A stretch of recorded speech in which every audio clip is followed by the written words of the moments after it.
Welcome to the Maniacs Guide Japan YouTube channel. Today, let's dive into and decipher cover regulation to implementing regulation. EU 209947 Article 3 Categories of UAS Operations. So, imagine a near-future sky over a really dense European city. Oh, that's a wild thought. Right. You have an autonomous delivery drone dropping off a medical package, and maybe a commercial surveyor mapping out a new skyscraper, and then this is the crazy part, a flying electric taxi shuttling commuters to the airport. All in the same airspace. Exactly, all navigating the exact same three-dimensional airspace. So the question is, how does a governing body prevent total chaos without basically strangling the very innovation making this possible? Yeah, that's the million-dollar question, isn't it? It really is. So our mission for this deep dive is to walk you through a highly detailed 9-slide presentation that outlines the European Union's structural framework for classifying all these operations. And look, I know that diving into and implementing regulation sounds, well, like an exercise in legislative endurance. Yeah, a bit dry, let's be honest. A bit dry, sure, but this is arguably one of the most critical documents for the future of global logistics and transportation. I mean, what we are analyzing today is literally the architectural blueprint for airspace management. The rulebook for the future of the skies. Exactly. This framework dictates the operational boundaries for everything from, a consumer quadcopter hovering in a suburban backyard, all the way up to those heavy-lift autonomous passenger vehicles you mentioned that are basically going to redefine urban transit. Wow, okay. So the challenge regulators face is designing a system that accommodates science fiction becoming reality while maintaining the safety standards of traditional aviation. Right. It's a massive balancing act. Let's look at slide 1 and slide 2. These slides establish the core philosophy of the EU UAS regulation. The framework categorizes all operations into 3 distinct buckets. We have the open category, the specific category, and the certified category. And the crucial element here is the sorting mechanism. Right, because the EU completely ignores the retail price of the hardware, or, the aesthetic design of the aircraft, or even the underlying battery technology. Yeah, none of that matters to them. The entire classification matrix is fundamentally driven by operational risk. Makes sense, right?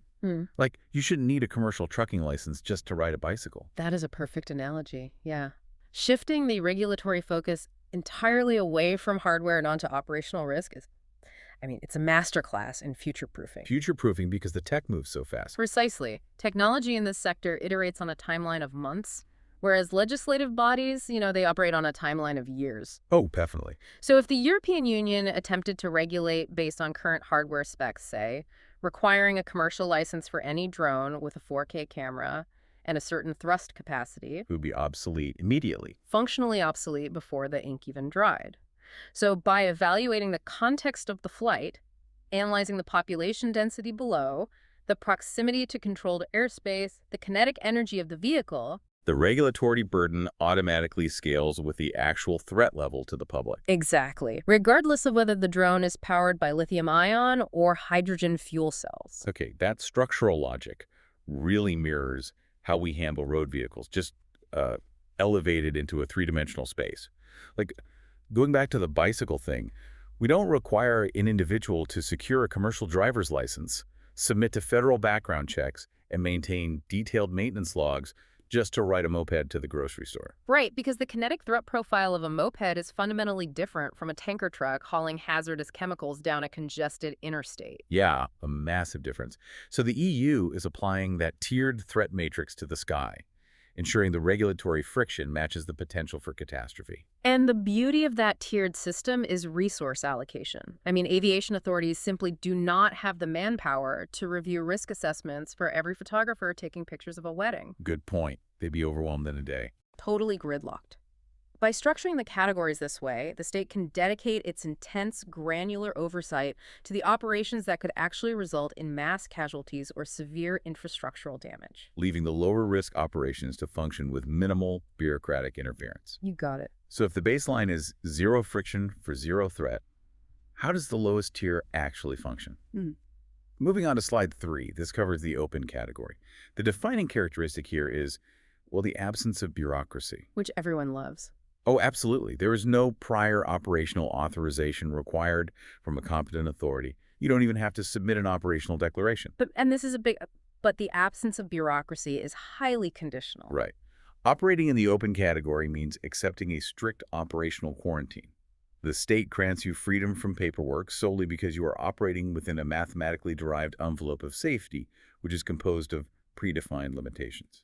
Yeah, that means maintaining visual line of sight at all times, capping your altitude to prevent interfering with manned aircraft, and flying hardware that stays beneath strict weight thresholds. Basically, this is the tier where you don't have to um, trigger a federal investigation just because you got a plastic quadcopter permanently lodged in your neighbor's oak tree. Exactly. The freedom is great, provided you are willing to play entirely within the boundaries of the sandbox. Keep it simple. So the regulators have mapped out the statistical probability of a catastrophic failure within that sandbox and deemed it acceptable. Yeah, if an operator is flying a sub 2 kilogram drone at a maximum altitude of 120 meters and keeping it visibly in front of them in an unpopulated area. A catastrophic motor failure just results in a localized, low-impact crash. Right. The invisible safety net of those predefined limits ensures the operator absorbs the consequences of a failure rather than the general public. But that invisible safety net works perfectly for hobbyists, while commercial reality eventually demands operations outside that net. It inevitably does. So, on the next slide, slide 4, we move up to the specific category. The risk profile elevates, meaning an operator crosses the threshold where formal operational authorization from a competent authority is now mandatory. Though there are a couple of exceptions. Yeah, the slide outlines exceptions, primarily getting authorization through a model aircraft club, or the use of an operational declaration under standard scenarios.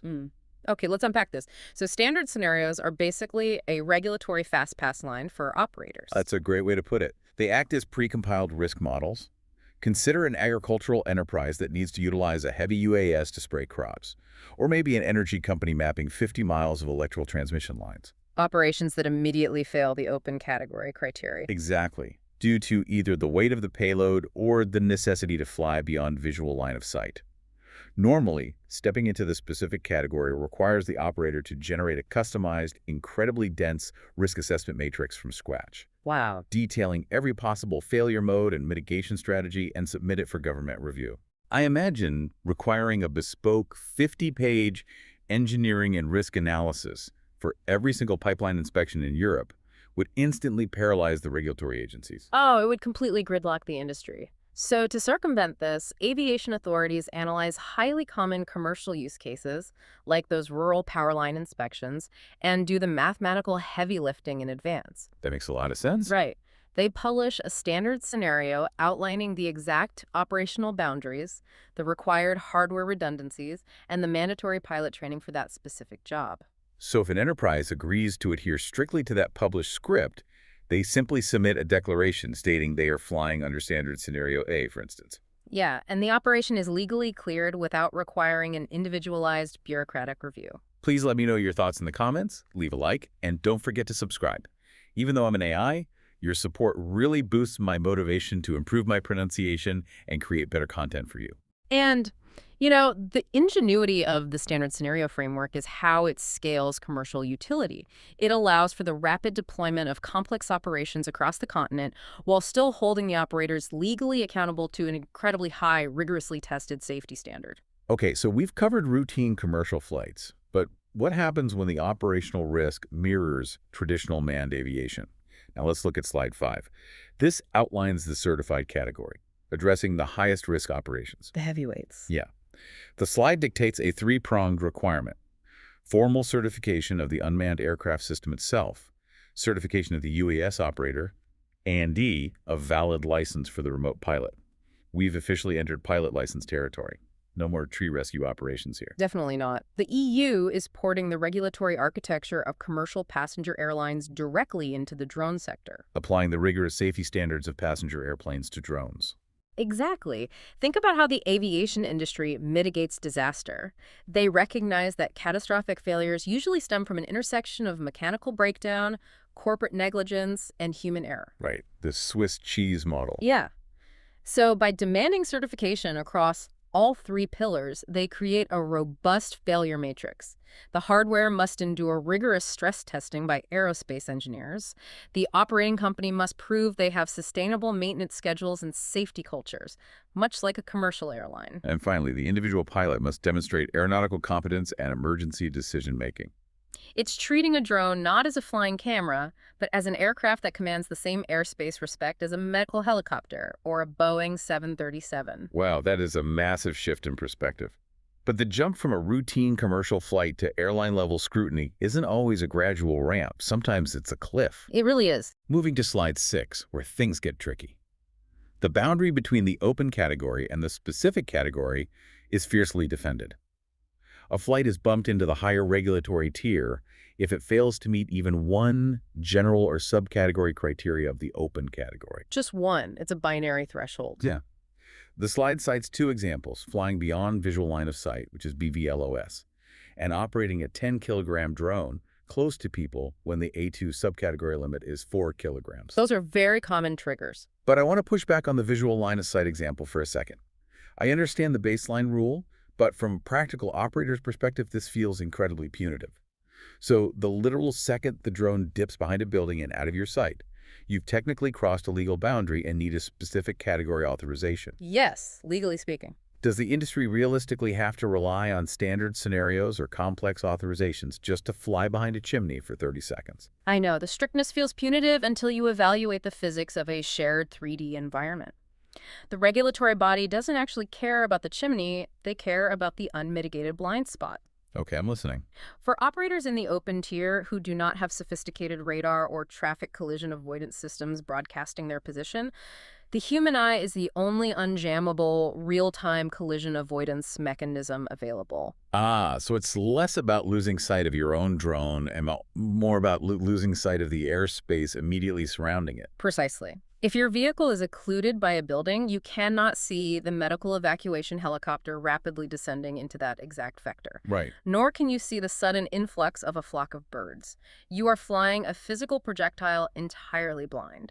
The moment visual contact is broken, your ability to yield the right-of-way evaporates, fundamentally altering the operational threat profile and mandating higher regulatory oversight. Okay, that makes perfect sense. That reframes the rule from being a bureaucratic nuisance to an essential collision protocol. And the second example on slide 6 deals with weight, specifically the jump from a 4-kilogram limit to operating a 10-kilogram UAS near people. I imagine 6 kilograms fundamentally changes the math of a crash. Oh, it entirely changes the lethality. I mean, a 4-kilogram drone is roughly the weight of a standard bag of flour. Right.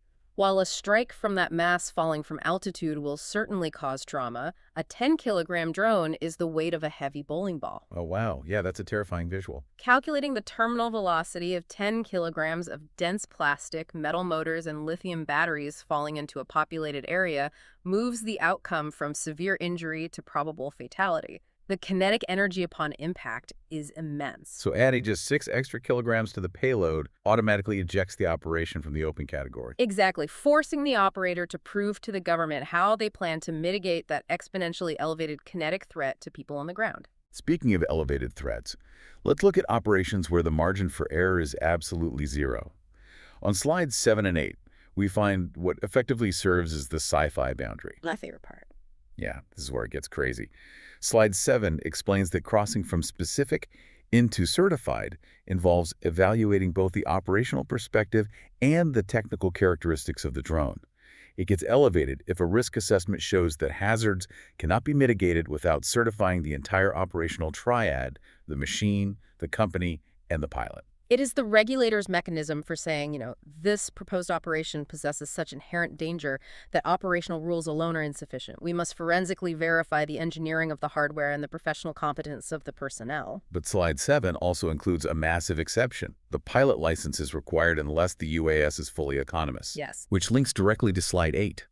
That slide details the mandatory triggers that permanently force a flight into the certified category.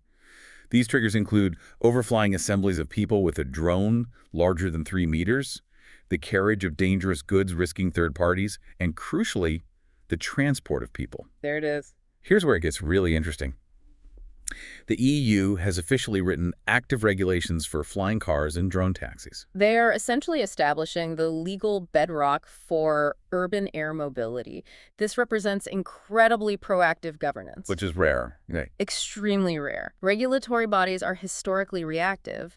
usually scrambling to draft legislation years after a disruptive technology has already flooded the market. Like social media. Exactly like that. But here, the EU is explicitly acknowledging that autonomous passenger transit is imminent. By categorizing the transport of people under the certified tier and simultaneously establishing an exception for fully autonomous systems, they are defining the regulatory hurdles an AI pilot must clear before a human ever steps foot in the cabin. They are actively anticipating a future where AI, not humans, pilots these passenger drones. They are basically telling aerospace manufacturers, we see the drone taxes coming, and we've already built the certification matrix your software must pass. Yeah, the foresight is incredible. And those other mandatory triggers on slide 8 are just as intense. Overflying crowds with a 3-meter drone. 3 meters is the size of a compact car hovering over a stadium. Yeah, the kinetic threat of a 3-meter aircraft suffering a total power loss over a densely packed music festival is catastrophic. Obviously. The same logic applies to the carriage of dangerous goods.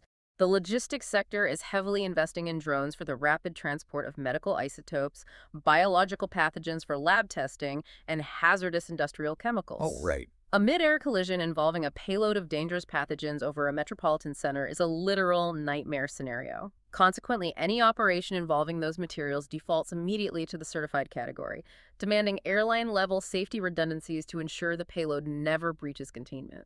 So how does a prospective operator actually navigate this complex matrix without running afoul of the law? Finally, looking at slide 9, we reach the summary of the regulation. Bringing it all together. Yeah. The core takeaway across all these slides is that proper classification is the critical first step. Identifying precisely where an operation falls, whether it's open, specific, or certified, dictates the entire legal and operational strategy for a UAS operator to ensure compliance, safety, and risk mitigation. The entire framework really rests on the brilliance of regulating the invisible risk rather than the physical machine. It creates a highly elastic legal structure. Very flexible. Right. It seamlessly scales from accommodating a teenager flying a toy over a grassy field up to multinational corporations operating synchronized fleets of autonomous aerial vehicles, all governed by the same underlying logic of threat mitigation. It's an amazing system. We've focused heavily today on kinetic risk, physical safety, and preventing catastrophic crashes. But there is a fascinating, almost invisible consequence built into this scaling matrix. As operations move into the specific and certified categories, especially autonomous operations, these drones require massive, sophisticated sensor suites to avoid collisions. Oh, absolutely. We're talking about high-resolution optics, LiDAR, and constant spatial mapping. As the airspace gets physically safer through these technologies, the sky essentially transforms into a ubiquitous, highly regulated surveillance network. That's a really good point. The data privacy implications of millions of certified drones constantly mapping our cities in real time is likely the next massive frontier lawmakers will have to address. Which makes me wonder about where this is all heading. Which category do you think will see the most mind-blowing innovation in the next 5 years? The everyday open operations or the sci-fi certified passenger drones? Please share your thoughts and feedback in the comment section down below. If you enjoyed this video, please give it a thumbs up and subscribe to the channel. You can find links to other videos in this series in the description box, so be sure to check them out. I'll see you in the next video from Maniac Sky Japan. Goodbye, and take care.